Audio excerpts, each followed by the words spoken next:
Going back more than 20 years, the traditional Karen communities in Chomtong district in Chiang Mai province in northern Thailand were accused by the lowland communities and right-wing environmental conservation groups of natural resource destruction and attempting to plant forests on existing farmlands.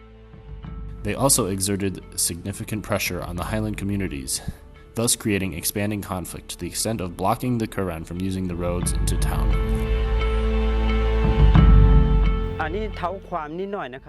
We need to refer back a bit to the period when we Highlanders were forced to relocate our communities to lowland sites over 20 years ago.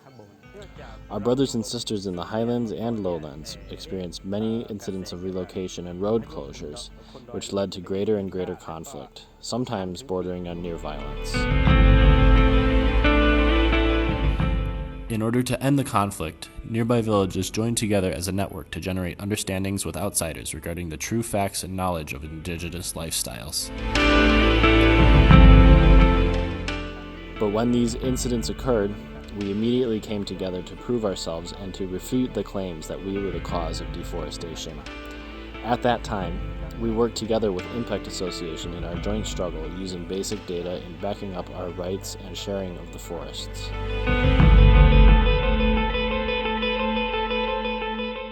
Following our membership in Impact, the first thing we did was prepare maps of each individual community within the overall village boundary. Then, we clearly demarcated forests, forest usage, conservation forest areas, and residential areas that were mutually agreeable to all parties. In addition to training on local mapping, Impact also assisted in advancing our local potential in other practical areas.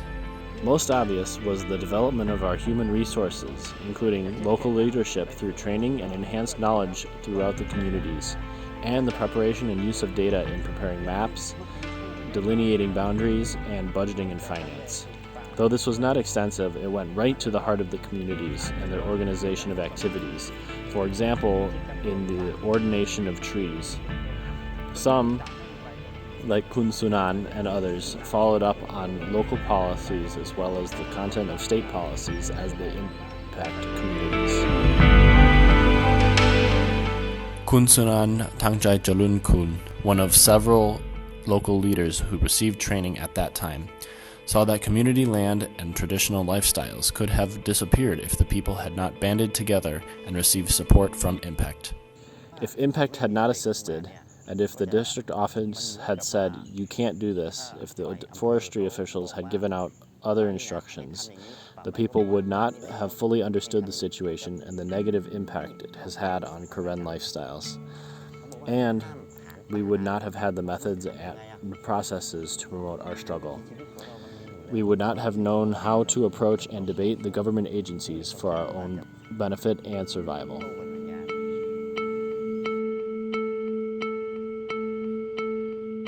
Although it appears that the conflict has abated, villagers like Kun Na'e Santi Alunotai, aged 64 and a village leader previously involved in struggle, would like to see Impact's support, especially regarding the participation of the new generation. Yes, we would like to encourage the organization to continue their work with the communities, because today's youth are interested and lack knowledge and don't listen to their elders. We need help in living and eating well like before, in the olden days when we weren't secretive and hiding things. Just like Kun Suan, who sees the development of potential as necessary, so the villagers can help keep up with the times, especially national policies which are always changing. However, the question of land is not settled yet, because we live in a national park where we have to continue the struggle. We must transfer this to our children and grandchildren, who have to regain our past efforts and activities which must go forward. In addition to monitoring state policies, promoting community holistic knowledge for adaptation to climate change is also desired. In my thinking, this is very necessary because current problems are not static, but continuously changing. Therefore, the problems will keep on coming, so we need the assistance of the association or foundations. For example, the Indigenous Peoples Foundation. In the past, if anything happened here, the villagers would have attributed it to karma, but now, after sharing ideas with the foundation, we don't think like we did before.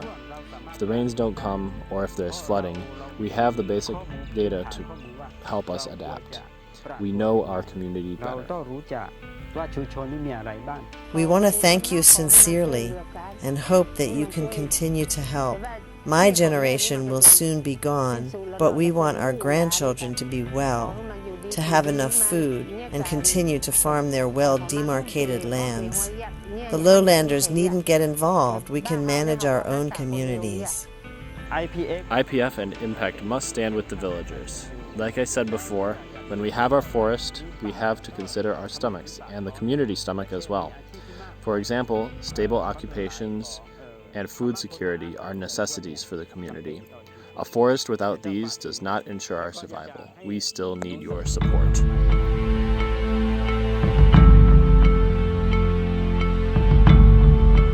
The model for ending conflict and good natural resource management in Chomtong District has been employed in other areas.